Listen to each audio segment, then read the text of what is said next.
ni siquiera creen que va a haber un rapto. Han atacado esta doctrina como han atacado otras también, ¿verdad? Hay de todo. En la viña del Señor hay de todo. Y siempre que encontramos una controversia en la Biblia, no se debe más que a dos razones principales. Cristo dijo: erráis ignorando las Escrituras y el poder de Dios. Entonces, cuando en la Biblia, por ejemplo, hay un grupo que dice: yo no creo que la salvación se pierde. Y cuando me encuentro así, tengo debates en una cadena que se llama Enlace, casi los miércoles, cuando me invitan a debatir con pastores en todo el mundo. Están desde Costa Rica, están de Colombia, y yo estoy solo en Dallas, porque ahí está la base de Enlace Internacional. Y pues me dicen, ¿verdad? ¿Qué piensa usted de por qué se pierde la salvación? Y les contesto: ¿ustedes ya han estudiado la otra cara de la moneda? ¿Cuál es? Que en la salvación no se pierde, porque los que creen que se pierde la salvación tienen solamente 5 pasajes en todo el Nuevo Testamento que parece, leyéndolos, parece que se pierde la salvación, contra más de 175 pasajes que nos enseñan que es imposible perder la salvación. Entonces, cuando tienes en la Biblia una balanza y tienes dos perspectivas o dos doctrinas, es importante buscar cuál tiene más peso teológico y entender por qué las personas que creen eso lo creen, para que tú les puedas mostrar con los versículos que ellos usan para demostrar que esto es así, contradecirles a través del contexto dentro del cual el texto está escrito, porque sacar un texto de contexto es hacer un pretexto.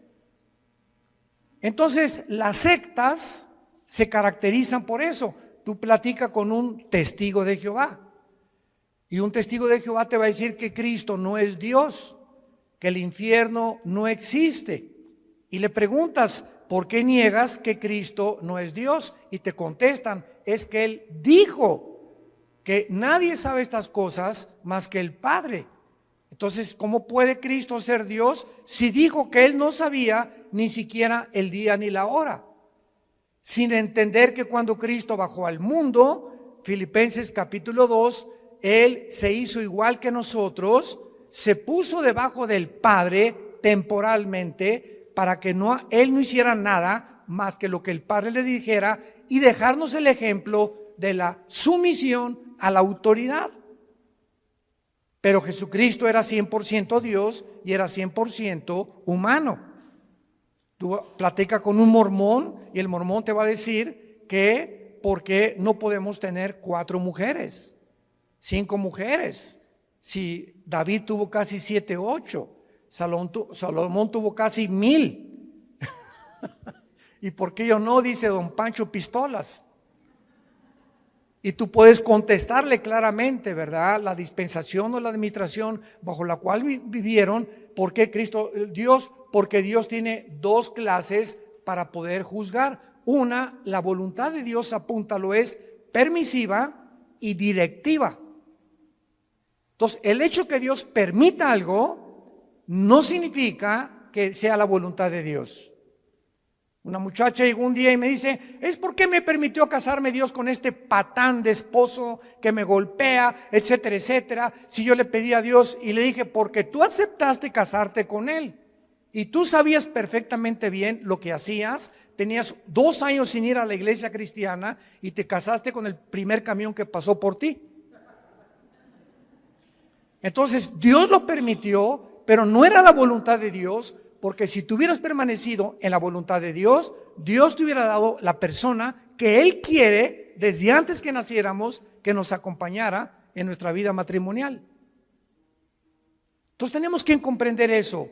El que Dios haya permitido que Abraham se aventara el clavado con Sara, con Agar, y que David tuviera esposa, así que Salomón lo dejó como ejemplo para que Salomón escribiera el libro de Eclesiastés. Y ahí Salomón lo explica claramente. A la risa le digo: enloqueces al placer de qué sirve esto.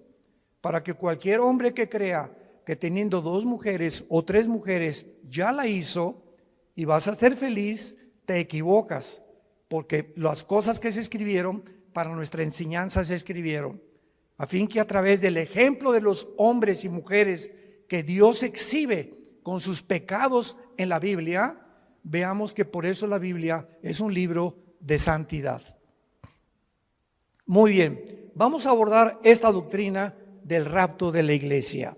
Primera de Tesalonicenses 4, del 13 al 18.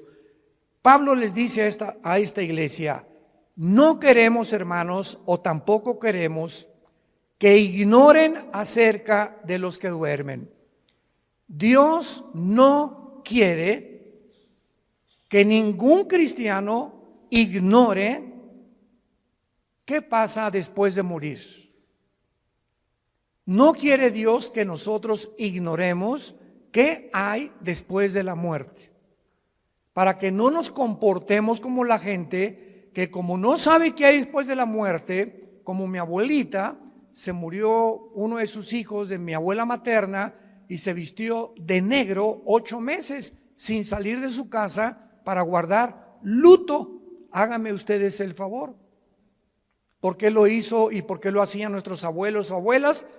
Por la ignorancia de saber qué es la muerte y cómo debemos comportarnos delante de la muerte. Entonces así comienza Pablo escribiéndoles a estos hermanos: no quiero que ustedes ignoren acerca de los que duermen. La palabra dormir se usa para morir en el Nuevo Testamento, y vamos a demostrar que una persona cristiana que se muera nunca pierde su conciencia de su existencia. Todas las personas que vamos a ver en la Biblia en esta tarde, vamos a demostrarles que cuando murieron estaban conscientes, pero su cuerpo es el que duerme en la tumba, es la resurrección de los muertos. Pero el alma y el espíritu, en el momento de la muerte, nos vamos inmediatamente, salen del cuerpo, lo vamos a ver, a la presencia de Dios. Si tú mueres sin Cristo en esta noche, o mañana, o dentro de un mes, tu alma y tu cuerpo y tu espíritu se salen y descienden al centro de la tierra, al Sheol, o en el Nuevo Testamento con la palabra Hades, que son diversos compartimentos. Es como una prisión en el centro de la tierra donde están esperando millones de espíritus el juicio del gran trono blanco de Apocalipsis 20 del 11 al 15, que es el juicio de los incrédulos. Y cuando acabe el milenio, Dios los va a sacar del Sheol, van a estar enfrente de Él, parados, ya no hay oportunidad de hincarse, ya no hay oportunidad de pedir perdón, y Dios va a abrir los libros y les va a demostrar con los ángeles y con nosotros como jurado. 1 Corintios 6 del 3 al 4, somos el jurado en el juicio de Dios, porque Dios hizo un lugar que se llama el infierno. Y si no hubiera un infierno, el Dios de la Biblia sería un monstruo, porque si no hay un castigo para las gentes que no fueron castigadas en la vida, pues entonces se salieron con la suya, porque nadie los castigó. Se empanzonaron y crecieron y se rieron y se emborracharon y violaron niños y fueron pederastas y violaron mujeres y tuvieron 3 o 4 y abandonaron sus matrimonios y dieron mal ejemplo a sus hijos y robaron y se aprovecharon de su puesto como políticos, etcétera, etcétera, y de repente se mueren en un accidente o les da un ataque de corazón. ¿Y qué? Y vivieron como, hasta le da envidia a los cristianos cuando muchos incrédulos viven como viven. Pero la Biblia dice que hay un juicio, y de este juicio no se escapan nadie, porque Dios no puede ser burlado. No quiero que ignoren acerca de los que duermen, porque para que no nos entristezcamos como los otros, o sea, como los que no son cristianos, que no tienen esperanza. Entonces, cuando se muere un cristiano, hay lágrimas, y nunca te aguantes. Ahora está demostrado psicológica y neurológicamente que cuando una persona reprime sus emociones, algo sucede que comienzas a descomponerte emocional y mentalmente. Y puedes llegar a depresiones gravísimas. Entonces, Dios nos dio la capacidad de llorar. Y si alguien se murió, no te aguantes, llora. Y desahógate todo lo que puedas. No te aguantes cuando tienes ganas de llorar, llora.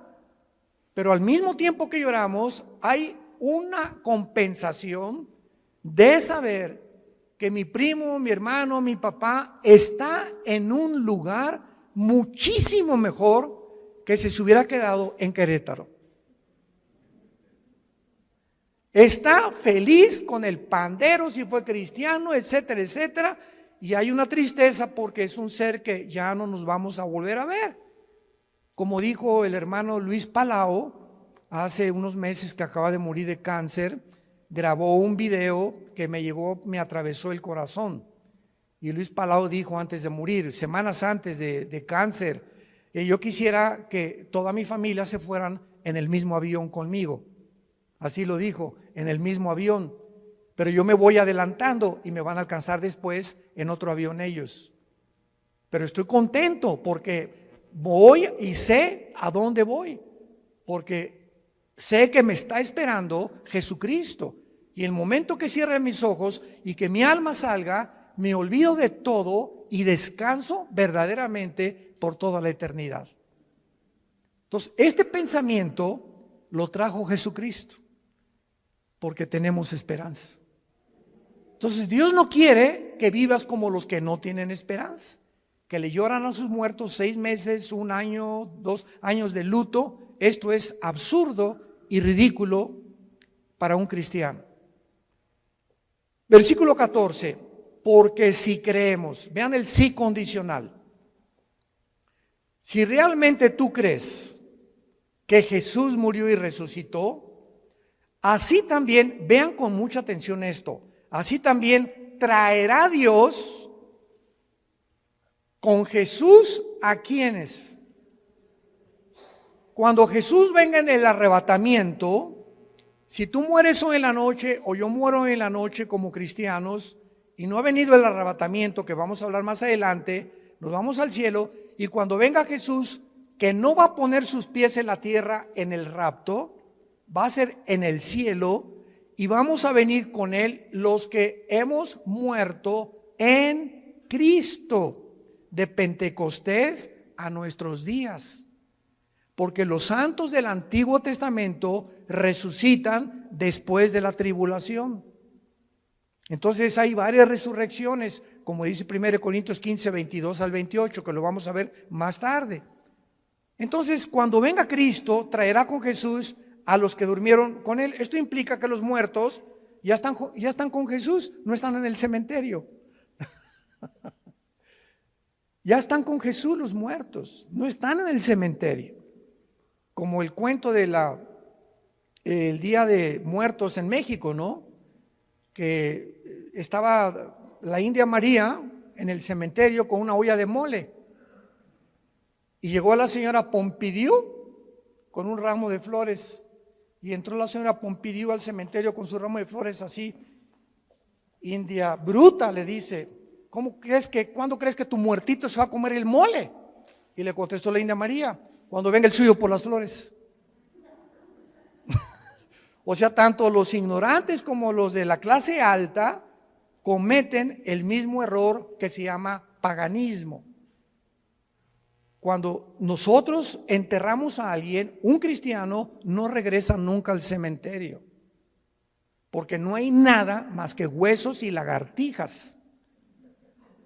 Y pararte enfrente de una tumba o de un monumento de una tumba, ¿verdad? Es por ignorancia, porque de alguna manera queremos seguir teniendo contacto con eso y, ay, mi chole, ¿verdad? Y perdóname que te haya hecho lo que te haya hecho, ¿verdad? Y perdóname, mi chole. Y comenzamos a hablar con el muertito, con la muertita, y él no está ahí. Ni se va a comer el mole, ni va a salir por las flores. Entonces, todas esas costumbres han sido arrastradas por ignorar qué hay después de la muerte. Y Jesús vino a abrirnos los ojos y el entendimiento para que vivamos con una vida de la verdad y del conocimiento. Versículo 15, por lo cual, entramos en materia, os decimos esto en palabra del Señor. O sea, Jesús le reveló a Pablo lo que vamos a leer. Que nosotros que vivimos, que habremos quedado hasta la venida del Señor, no precederemos a los que durmieron, porque el Señor mismo, con voz de mando, con voz de arcángel y con trompeta de Dios, descenderá del cielo, y los muertos en Cristo resucitarán primero. Luego nosotros, los que vivimos, los que hayamos quedado, seremos, apunta la palabra en tu Biblia, arpazo, tal como suena con Z, arpazo, como el arpazo de un tigre o el de un león que hace esto para arrebatar la carne. Y esta palabra se tradujo arrebatados y significa ser sacado o quitado del medio súbitamente. Por eso se llama rapto, viene del latín raptarus. Entonces, usar arrebatamiento o el rapto de la iglesia son palabras sinónimas, pero se tradujo arrebatados. Y es la palabra arpazo, que se traduce ser quitado, es cuando alguien rapta a alguien, viene y lo quitan y lo suben a un coche, ¿verdad? Súbitamente de repente y te inmovilizan y te desaparecen. Por eso se llama que seremos raptados. De repente, millones de personas en el mundo van a encontrar la ropa tirada en el suelo. Todos los bebés van a desaparecer del planeta Tierra y los niños menores de edad y los niños menores de edad, hijos de los cristianos. Aviones van a chocar porque los pilotos chocaron, porque desaparecieron los pilotos. Los congestionamientos de tráfico en las carreteras van a ser espantosos por tantos choferes que desaparecieron de sus trailers, de sus carros y tuvieron que chocar. Va a haber un congestionamiento impresionante en los medios de comunicación, tratando todos de poder investigar qué sucedió, qué pasó, quién se llevó a millones de personas del planeta Tierra. ¿Qué creen ustedes que el mundo va a contestar? Se los llevaron los ovnis. Y no es coincidencia que desde 1948, cuando Israel regresa a su tierra, desde el 48 hasta nuestra época, y más en los últimos meses, se ha promulgado y ha aumentado la comunicación y la investigación sobre el fenómeno de los ovnis. Las Naciones Unidas ya tienen un departamento dirigido por una hindú, una mujer de la India, encargada de investigar el fenómeno ovni.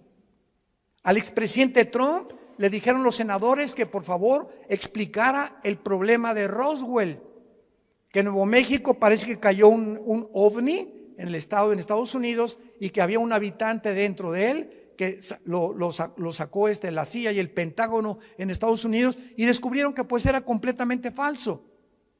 Entonces, ¿por qué están apareciendo tantos platillos voladores en el cielo? Yo quiero darles ahorita la respuesta. Una vez me preguntaron, ¿por qué ustedes los cristianos no creen en los ovnis? Y yo les contesté, ¿quién dice que no creemos?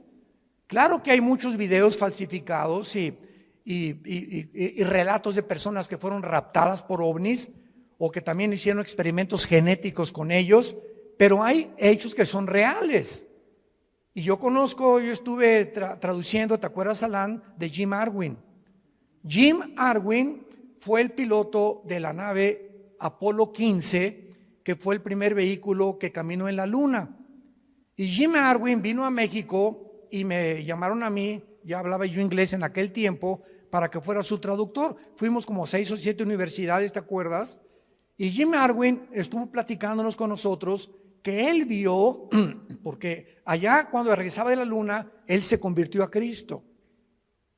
Y en la escuela donde iba Alan tenía a un hijo que ellos adoptaron. ¿Te acuerdas? Era un taiwanés o de Filipinas, que era la misma escuela donde iba Alan y nuestra hija Kim, que ya murió de cáncer. Pero Jim Arwin me dijo: mira, Armando, yo vi una cosa que pasó enfrente de la nave cuando íbamos entrando ya a la atmósfera, que era una velocidad Mach 3, o sea, imposible que ninguna nación haya fabricado tal artefacto que pueda trascender la velocidad del sonido. Y le dije: ¿qué era? Dice: nada más vi algo como plateado que pasó enfrente de mí.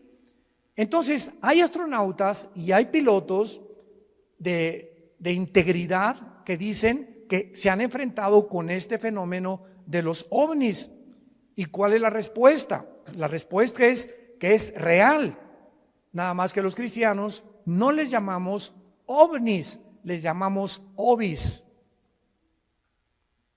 objetos voladores identificados, porque no negamos que existen, pero sabemos quién está detrás de ese fenómeno. Son materializaciones de la energía satánica.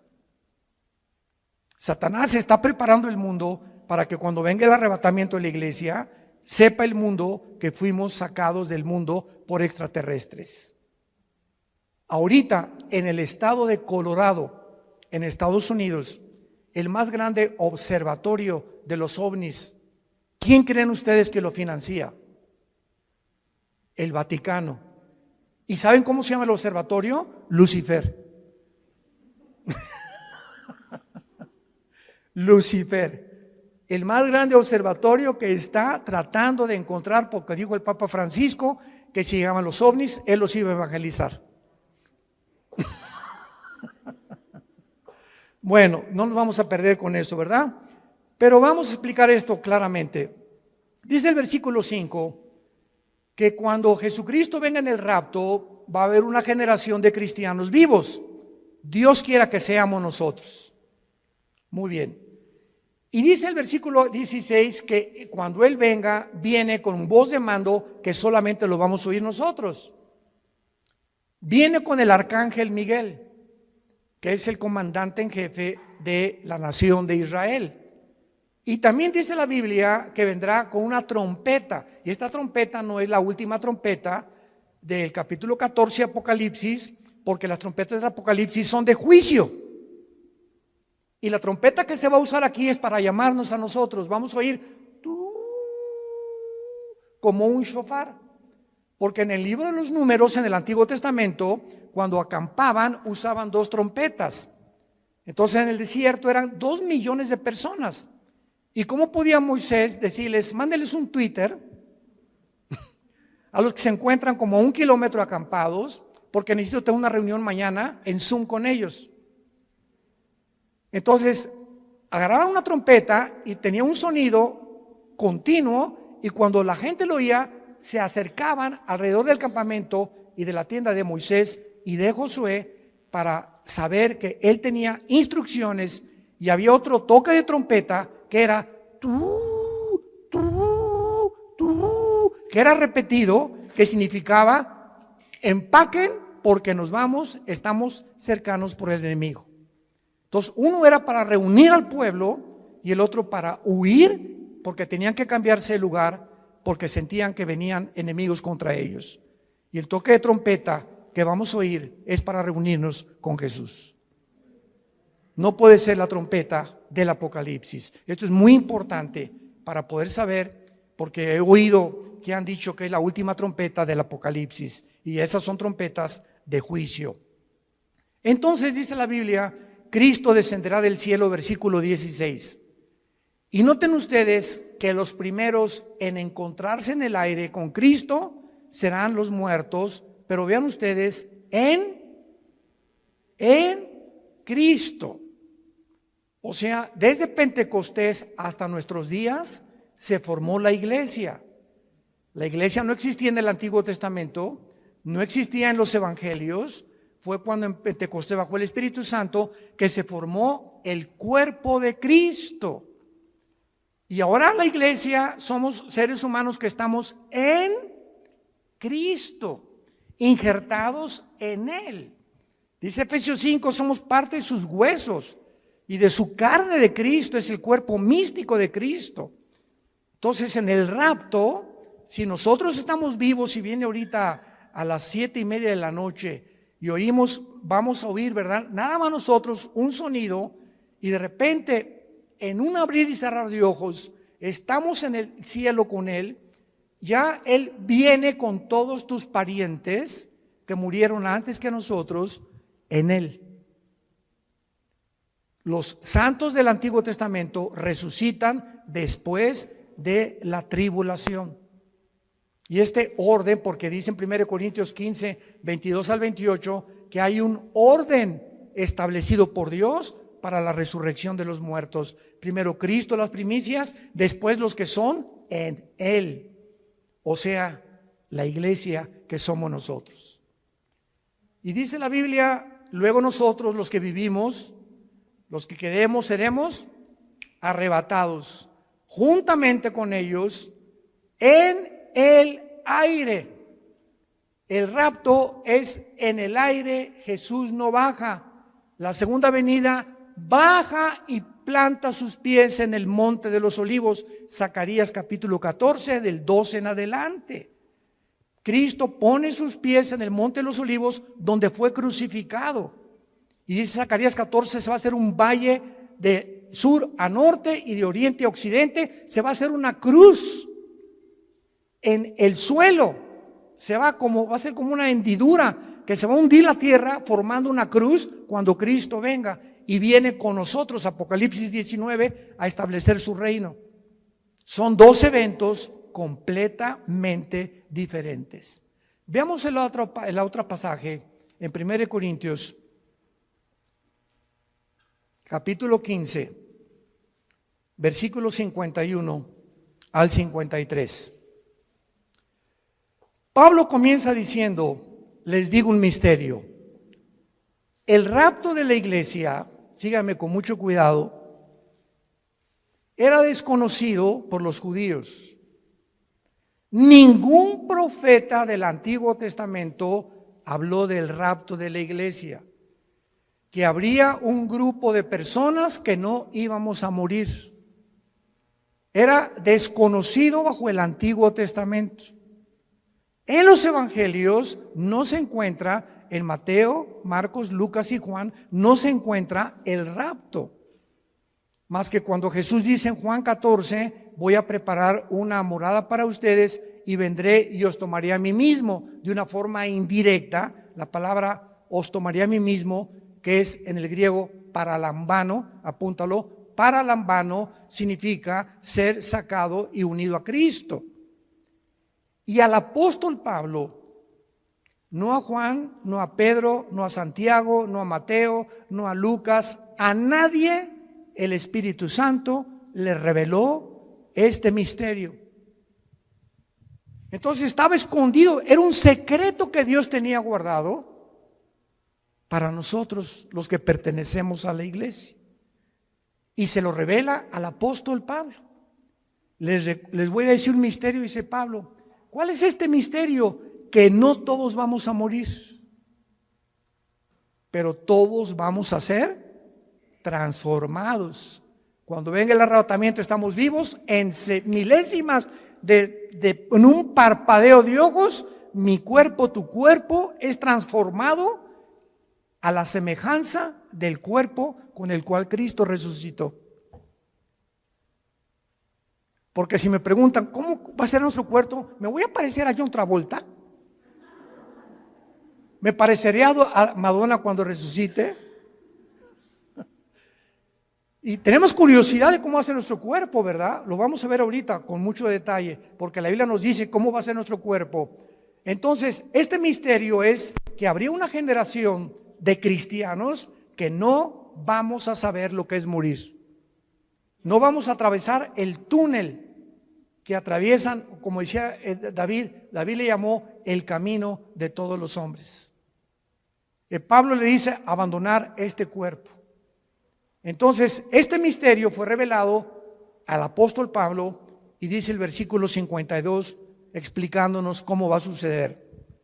En un momento, en un abrir y cerrar de ojos, a la final trompeta, porque se tocará la trompeta y los muertos serán resucitados incorruptible y nosotros transformados, porque es necesario que esto corruptible se vista de incorrupción y esto mortal se vista de inmortalidad.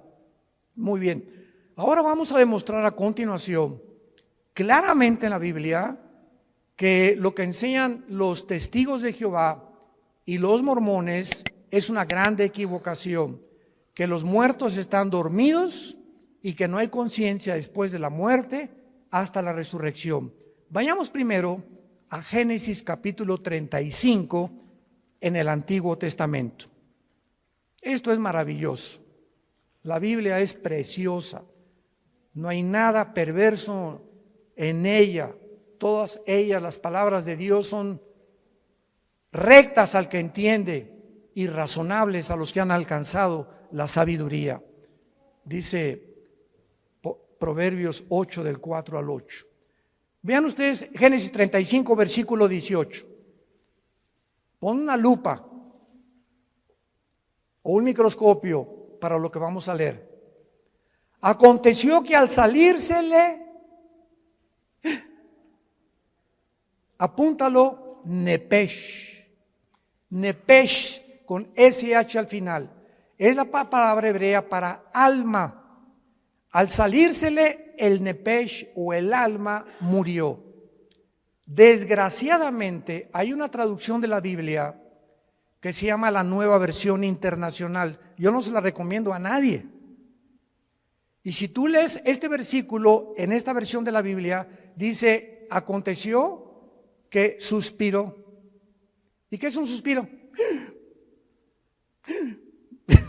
O sea, no explica nada, ¿no? Porque no nos revela la parte que forma el cuerpo humano, que es el alma. Vamos a ver cuál es la otra parte del cuerpo humano. Y cuando dice la Biblia Nepesh, si lo quieres apuntar, el alma es el centro de la mente, las emociones, la voluntad y los sentimientos. Eso es el alma. Y que en otras partes del Antiguo Testamento se traduce como el corazón. Del corazón salen las malas palabras, del corazón sale esto, del corazón aquello, perverso y engañoso el corazón, Jeremías 17:9, y cuando dice perverso y engañoso el corazón, perverso y engañosos son nuestros sentimientos, perversos y engañosos son nuestras emociones, perverso y engañoso es nuestra voluntad y nuestro intelecto. Nacimos torcidos. Qué peligroso es que confiemos en nuestros sentimientos y en nuestras emociones cuando no están bajo el control del Espíritu Santo. Ay, hermano, me voy a casar. Sí, qué bueno que te vas a casar, Conchita. Es que está re guapo, se parece a Rambo. ¿Y te vas a casar por el físico? Bueno, voy a casar porque que te linda y está muy bonita. ¿Y te vas a casar por el físico o realmente ya tienes un tiempo conociendo el corazón de esa persona, su carácter, cómo reacciona, diferentes cosas, caminar con Cristo? Porque el matrimonio es para dos discípulos. El matrimonio es para dos discípulos de Jesús. Porque si te casas y eres cristiano con una que no es cristiana o con uno que no es cristiano, ¿qué va a pasar? Es como atar en el arado, en el campo, a un buey con un burro. Entonces el buey jala para acá y el burro jala para allá. Para arar el arado se necesitan dos bueyes. No estoy diciendo que seas buey. Y son palabras bíblicas, ¿eh?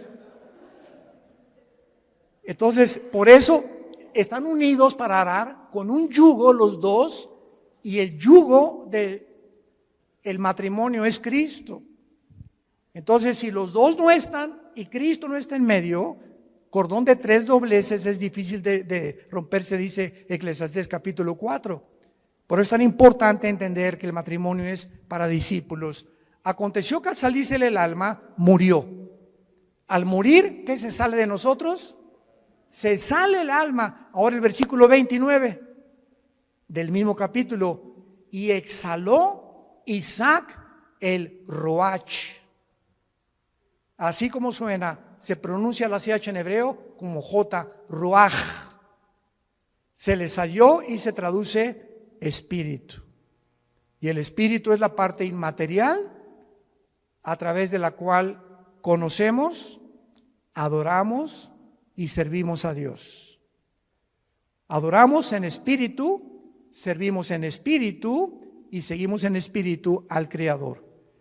Y hasta que el espíritu entra a nuestra vida y renace y resucita el espíritu muerto con el cual nacemos, no podemos servir a Dios. Y hay cristianos que sirven a Dios sin el espíritu. ¿Sabían eso? Sirven a Dios en la carne. Predican, enseñan, hacen, pero la motivación por lo cual hacen todo lo que hacen no es para Él. Es o para ser vistos, o para ser recompensados, o por muchas otras intenciones. Y lo encuentran en Apocalipsis 2, del 1 al 4, con la iglesia de Éfeso. ¿Se acuerdan de esta iglesia? Que le dice Cristo: yo conozco tus obras, has tenido paciencia, has probado los que son apóstoles y son mentirosos, has tenido esto y el otro, y en ese momento, Señor, gracias.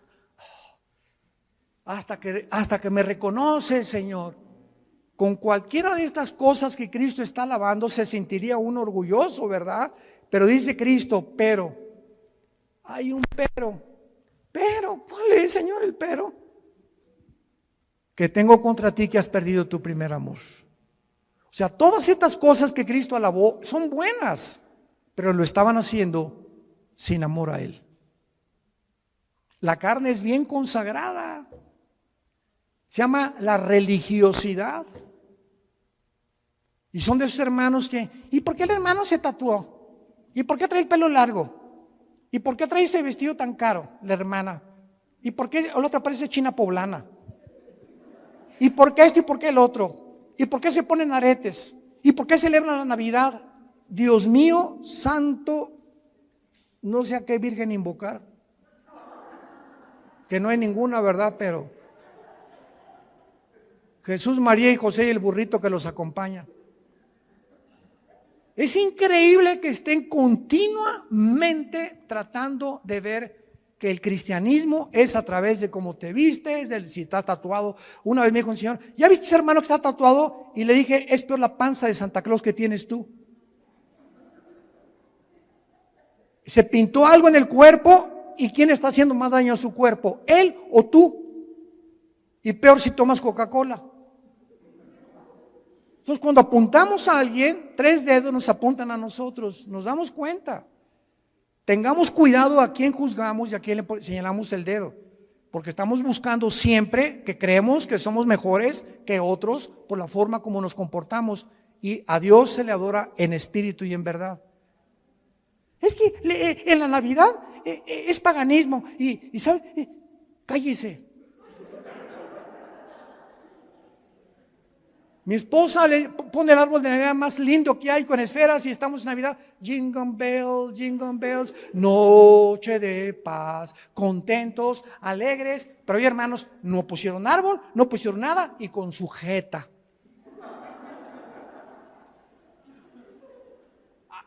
Imagínense en el cielo, Dios al arcángel Miguel, búscame a los que pusieron arbolito y les pones una tacha. ¿Se imaginan ustedes que así Dios calificara la vida espiritual de nosotros? Los que pusieron y los que no pusieron, los que toman vino y los que no toman vino, los que están tatuados y los que no están tatuados. Dios ve el corazón. El gozo y la paz en el espíritu que tengamos y la comunión con Él, eso es lo que Dios busca en nosotros. Ahora veamos en Filipenses capítulo 3, ya que hemos visto que al morir se sale el espíritu y el alma, no estamos dormidos. ¿Cómo será nuestro cuerpo cuando nosotros resucitemos? Dice Filipenses capítulo 3 con muchísima claridad: Y tal vez muchos lo han leído antes, pero noten ustedes con los detalles que Dios nos da. Filipenses 3, 20 y 21. Mas nuestra ciudadanía está en los cielos, de donde también esperamos. Esta es nuestra esperanza. Estamos esperando.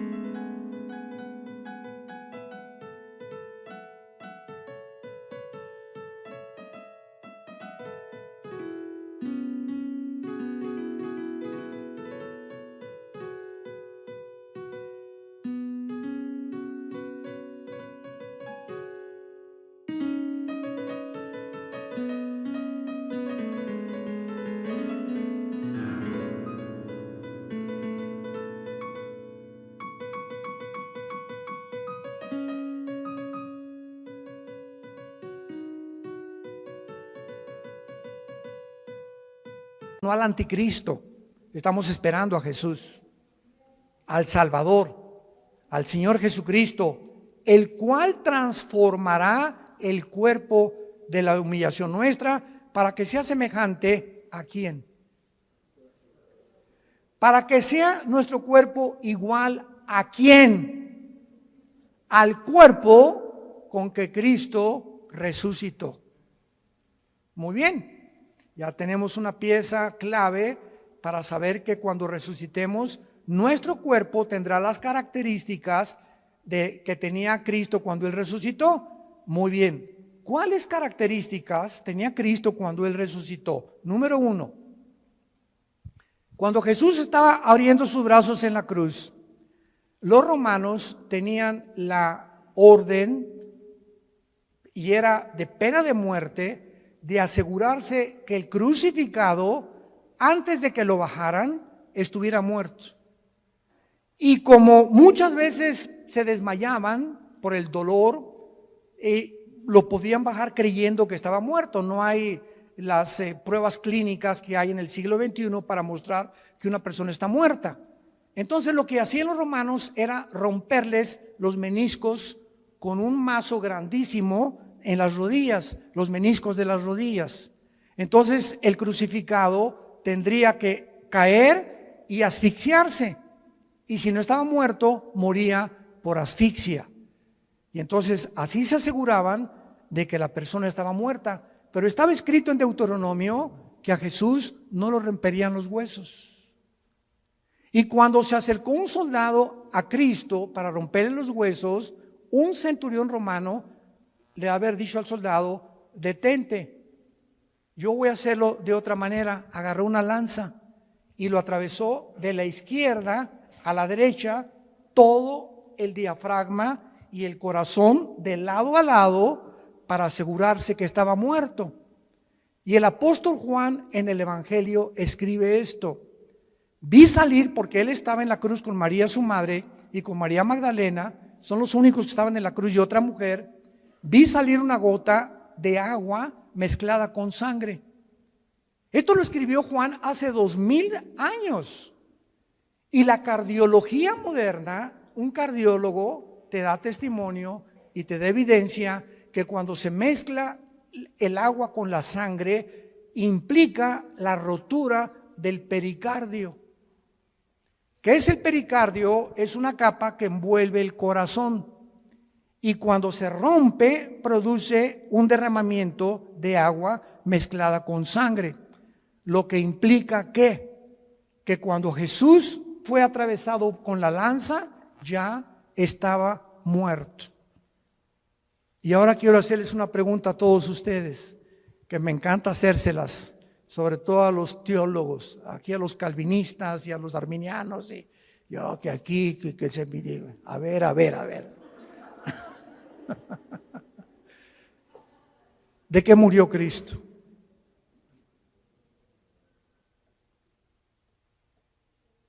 Nadie, ¿verdad? ¿De qué murió? No murió de asfixia. Cuando lo atravesó en la lanza ya estaba muerto. ¿De qué murió? El Salmo 22, ya lo contestaron. Ya viste uno de mis videos. En el Salmo 22, 1000 años antes de que Cristo fuera crucificado, antes de que ni siquiera se practicara la crucifixión. Increíble. David escribe: Dios mío, ¿por qué me has desamparado? Comienza David a escribir 1000 años antes lo que Jesús pronunció en la cruz y lo que Jesús desde la cruz, como si David se hubiera adelantado al futuro, se hubiera metido en la cruz de Cristo y él estuviera viendo lo que Cristo vio desde la cruz. Esto es impresionante. Y más adelante David escribe: horadaron mis manos y mis pies y mi corazón fue como la cera. Cristo murió en el momento que tus pecados y mis pecados fueron puestos sobre su cuerpo, rompieron su corazón. Murió de dolor moral. No soportó llevar en la cruz nuestros pecados, y fueron nuestros pecados los que produjeron su muerte. Y 700 años antes de que él muriera, el profeta Isaías, capítulo 53, escribió: despreciado y desechado entre los hombres, varón de dolores, escondimos de él el rostro, fue menospreciado, no le estimamos, molido fue por nuestros pecados y completamente deshecho por todo lo que nosotros hicimos. Qué increíble que Isaías haya escrito eso, que fue el pecado lo que mató a Jesucristo, y que el Padre haya permitido que su Hijo fuera crucificado, maltratado, despedazado. Cristo en la cruz, dice Isaías 52, los últimos 2 versículos antes de entrar al 53, que no había parecer en él. Cristo en la cruz era un guiñapo humano. Nadie reconocía, estaba deformado de los golpes, de los latigazos, de la sangre que le corría por su rostro. No tenía los tejidos subcutáneos, los tenía completamente abiertos, del látigo de 9 colas que tenían puntas de hueso con acero, y los romanos lo envolvían y el látigo le daba 4 veces, y cuando jalaban el látigo desgarraba todos los tejidos subcutáneos del pecho y de la espalda. Cuando él estaba en la cruz era un guiñapo humano. Cristo en la cruz era un monstruo. ¿Por qué? Porque eso es lo que hace el pecado, nos hace monstruos. El pecado nos deforma.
El pecado hace y tuerce lo que es la imagen de Dios en nosotros.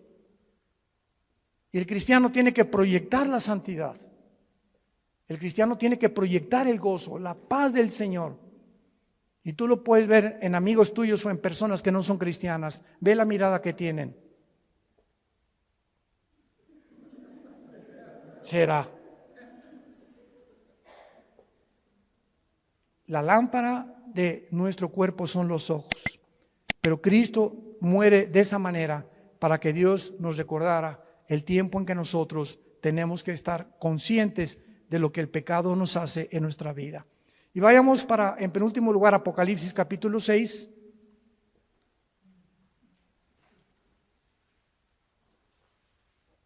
Molido por nuestros pecados. Qué tremendo.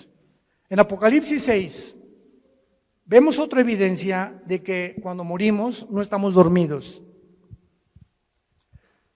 Capítulo 6, versículo 9 en adelante. Cuando abrió el quinto sello, vi dice el apóstol Juan, vi bajo el altar las almas de los que habían sido muertos por causa de la palabra de Dios y por el testimonio que tenían.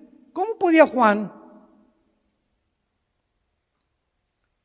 ver en el cielo cuando la sangre y la carne no pueden heredar la corrupción?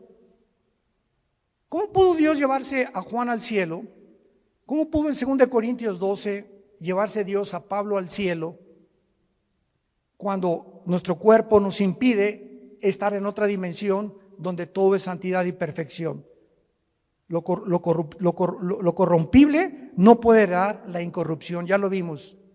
Bueno, la respuesta es que Juan estaba durante el tiempo de la tribulación en el Espíritu en el cielo.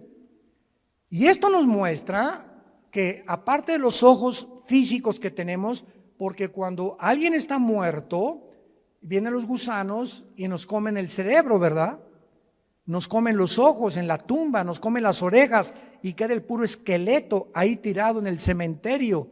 Sin embargo, en la otra vida tenemos ojos, tenemos oídos y tenemos otro cuerpo. Y los ojos que vamos a tener en la otra vida, ya los tenemos en esta vida y se llaman los ojos espirituales, que estamos entrenando para ver la Biblia.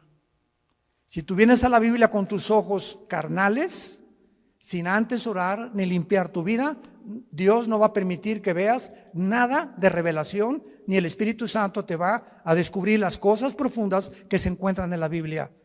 Porque los puros de corazón verán a Dios, nada más.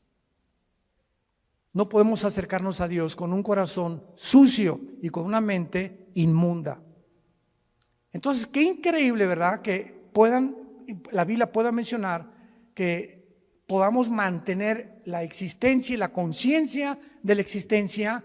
Y esto nos prueba otra cosa tremenda que hoy en la comida mi esposa y yo, platicando con unos dentistas en casa de Alán, nos compartieron, ¿verdad? De lo que está descubriendo en el mundo de la medicina, de las vibraciones, etcétera, etcétera.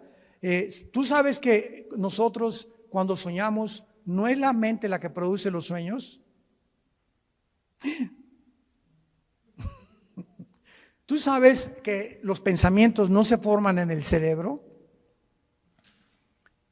Los pensamientos y los sueños están en el área de la dimensión espiritual.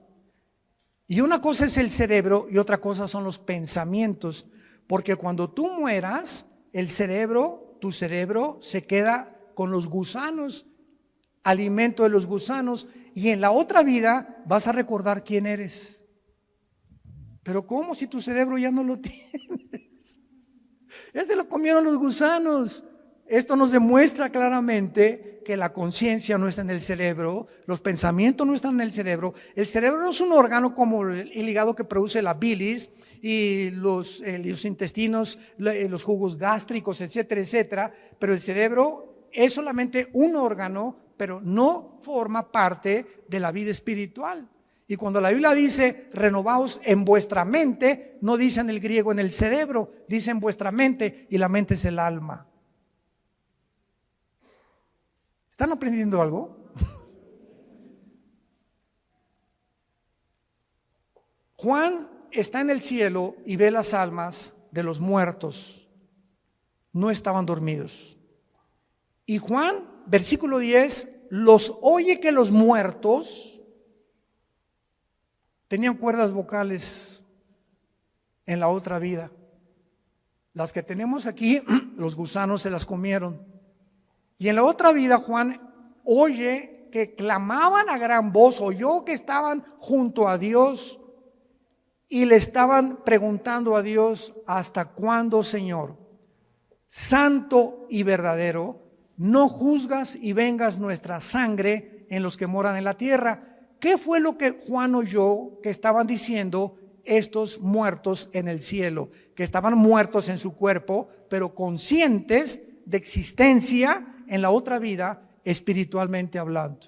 ¿Estaban pidiendo venganza? Estaban pidiendo justicia. Ahora, fíjense qué importante es esto. En el cielo, los que están ahorita en el cielo están conscientes de muchas cosas que pasan en la tierra, como nos los demuestra este versículo, porque más adelante se les dice que se esperen hasta que mueran los demás que el anticristo va a matar. Y estos muertos que están en el cielo están conscientes que la justicia no se ha hecho y están gritando a Dios, ¿hasta cuándo? Y es el grito de nosotros en el siglo.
Señor, ¿cuándo vas a acabar con tanta violencia, con tantos pederastas, con tantos políticos corruptos, con tanto robo, con tanto asalto, con tanta violación, con tantos violadores de niños? Señor, ¿cuándo va a acabar todo esto, con tanta enfermedad, con tanto cáncer, con tantos virus? Estamos aquí en la tierra gritándole a Dios, ¿hasta cuándo? Y Dios quiere que nosotros oremos y le digamos a Dios esta oración. Por eso Dios nos las dejó, porque cuando oye Dios el clamor de nosotros, escúchenme esto con mucho cuidado, cuando Dios oye el clamor de nosotros, Dios puede adelantar la venida de Jesús. Y para terminar, lo voy a demostrar en Apocalipsis 8. Cuando abrió el séptimo sello, se hizo silencio en el cielo como por media hora. Esto es impresionante. Y vi a los 7 ángeles que estaban en pie ante Dios y se les dieron 7 trompetas. Otro ángel vino y se paró ante el altar. Allá en el cielo hay un templo con altar, con lugar santo, con lugar santísimo y con atrio. Cuando Dios hizo el tabernáculo, lo hizo conforme a los planos que Dios le dio de algo que ya existía y que todavía está en el cielo. Y en todo Apocalipsis encontramos, vi el altar, se abrió el cielo y vi salir del altar de Dios los ángeles. Hay un templo en el cielo, literal, y bajará con la nueva Jerusalén. Capítulo 21 y 22, muy bien. Vi entonces otro ángel, se paró frente al altar, ¿con qué? ¿Se acuerdan ustedes lo que representa el incienso? ¿Qué representa? Las oraciones, ¿verdad? Vi al ángel con un incensario de oro y se le dio mucho incienso, o sea, le dieron muchas oraciones más, porque cada vez que oramos sube al cielo. Cuando tú te hincas o sentado o nos reunimos 4 o 5 a orar o 10, no nos imaginamos el poder que se une espiritualmente y sube al cielo con mucho más fuerza cuando 2 o 3 se ponen de acuerdo en lo que están pidiendo. ¿Se acuerdan de Jesús? Cuando 2 o 3 se pongan de acuerdo en lo mismo, les será concedido, porque es mucho más fuerte cuando me pongo en oración con mi esposa o a la hora de la comida, oramos por esto y por aquello y estamos 2 o 3 de acuerdo y esto sube como un cohete hasta el altar de Dios. Se le dio mucho incienso para añadirlo a las oraciones de todos los santos sobre el altar de oro que estaba en el trono. O sea, hay un altar y un incensario en el cielo y las oraciones siguen subiendo, pongan atención, y Dios las está como si fueran incienso, metiéndolas, guardándolas, tus lágrimas, mis lágrimas, las oraciones. Dios está almacenando las oraciones. Vean ustedes lo que sucede. Versículo 4, y de la mano del ángel subió a la presencia de Dios el humo del incienso con las oraciones de los santos. Estas oraciones, simbolizando el incienso, suben a la presencia del Creador de los cielos y de la tierra. Y entonces el versículo 5 dice algo sorprendente. Entonces el ángel tomó el incensario, o sea, nuestras oraciones, lo llenó de fuego del altar y lo arrojó a la tierra. Y en el momento que nuestras oraciones son contestadas, porque es lo que significa, las oraciones ya llenaron el incensario y el ángel las vuelca sobre la tierra, hubo truenos, voces y relámpagos y un terremoto. Esto nos habla que nuestras oraciones precipitarán los juicios de Dios sobre el mundo. Los truenos, las voces y los relámpagos, junto con el fuego, son símbolo de juicio de Dios. ¿Cuántos de ustedes hasta este momento, antes de dormir, no se hincado, sentado en tu cama, como Dios te acomode, le pides a Dios: Señor, te pido por mi hijo que está perdido, y mojas de lágrimas tu cojín? Te pido por mi esposa, mi esposo que está perdido, por mis cuñados, te pido por el gobernador, por el gobierno de México, y todo aquello que pedimos nosotros a Dios diario sube al cielo, y mientras más oramos y más tiempo le dedicamos a la oración, Dios va a acelerar la venida de su Hijo Jesucristo. Y muchas veces la negligencia y la apostasía de los cristianos, no te puedo preguntar cuántas minutos oras diarios, pero si tú no oras diario 10, 15, 20 minutos diario, yo no sé qué clase de vida cristiana tienes. No tenéis porque no pedís. Y muchos de ustedes viven una vida sin paz, sin propósito, sin dirección, sin bendiciones de Dios, ni han visto la mano de Dios en sus vidas, en su matrimonio.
Sus familias simplemente porque no piden.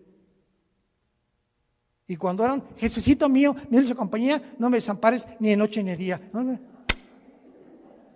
Agarra un perico y grábale una grabadora mejor. O cuando oran: y te pido por estos alimentos y por los que no lo tienen, que se los des. ¿Qué clase de oración es eso, por el amor de Dios? Ni los pericos oran así. Te pido que les des a los que no se leen. Oye, pobre Dios, sin falta de misericordia, dales alimento a los que no lo tienen. ¿Y tú crees que te va a contestar Dios? A ver, Miguel, búscate a todos los pobres de África y mándales un sándwich. Oramos tantas vaciedades. Espíritu Santo, baja, baja, como dice la canción. ¿Cómo que baja? ¿Los tienes dentro de ti? Señor, dame más y más de ti. No, no te voy a dar más de ti, yo quiero más de ti. Dame más de ti, como dice la canción, dame, dame. Y Dios nos está diciendo lo contrario, tú dame más de ti. Yo ya te di a mi Hijo, ya te di a mi Espíritu Santo, ya te di la Biblia. O también nos juntamos a orar y comienzan a orar, Padre, y yo una hermana, sí, Padre, en el nombre de Jesús, y la otra hermana, amén, gloria a Dios, a su Altísimo, y de repente ya no saben de qué están orando, porque todos van comenzando y todo es un relajo, es el Cirque du Soleil de la oración. Cuando nos juntemos a orar, cállate la boca y uno dirige la oración para que nos pongamos de acuerdo en lo que está orando, y no todos, sí, Señor, amén, Señor, ¿a qué le estás diciendo amén, cabeza de bolillo? Tenemos que aprender a orar. Yo he ido a iglesias donde o sea, qué increíble que no sepamos como cristianos que hay un orden en todas las cosas. Dios es un Dios de orden. Y cuando nos ponemos de acuerdo en cosas, Padre, te pedimos por el gobierno, te pido por aquello, etcétera, etcétera, la oración cambia las cosas.